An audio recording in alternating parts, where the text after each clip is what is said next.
Hey, Daily Dosers, Chris here. Let me ask you a question. What do you do? What do you lean on? Or what do you hold on to when you're in a time and place where it seems like your world just got flipped upside down? Yeah, 'cause it's gonna happen, isn't it?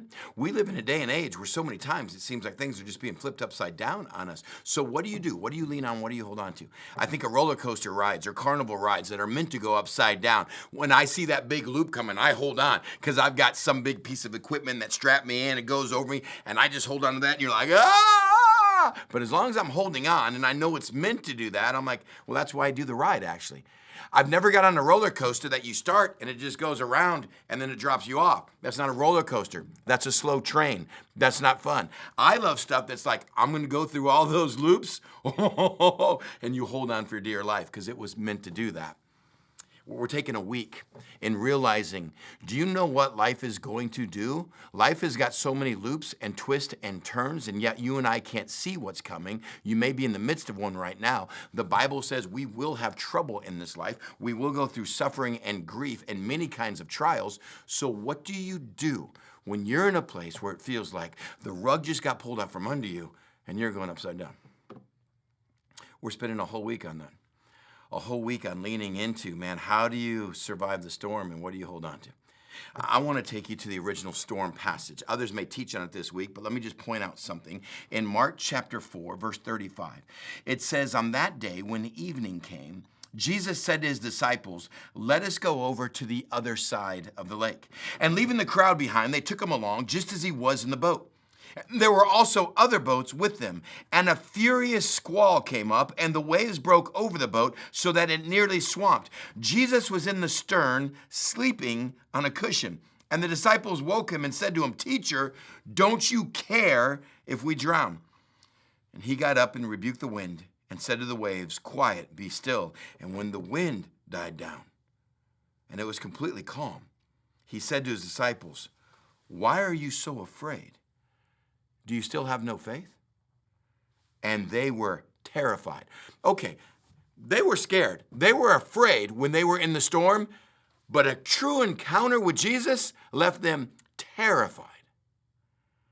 And they asked each other, who is this that even the wind and the waves obey him? You may have heard that story many times, especially if you're a Christian. What I want to go back to is a simple question. What were they supposed to do? What were they supposed to do? They're seasoned fishermen. I mean, at least a third of them are professional fishermen. They've been on this lake. They grew up on this lake. They know they're about to die. What are you supposed to do when all hell seems like it's breaking loose? When you feel like, oh my gosh, I'm going to die. I'm not going to make it through this. What are you supposed to do? Were they supposed to kick back and just start a hymn? That would have been really weird, really odd. In fact, that would have been insanity. Sanity means you scream out, start bailing water, and Jesus goes, where's your faith? Why are you so afraid? Where's your faith? And I ask, well, where's the faith supposed to be? The more I've looked at this passage over the years, the more I've come to a conclusion. Maybe it's in the very first sentence when Jesus at evening time told his disciples, let's go over to the other side of the lake.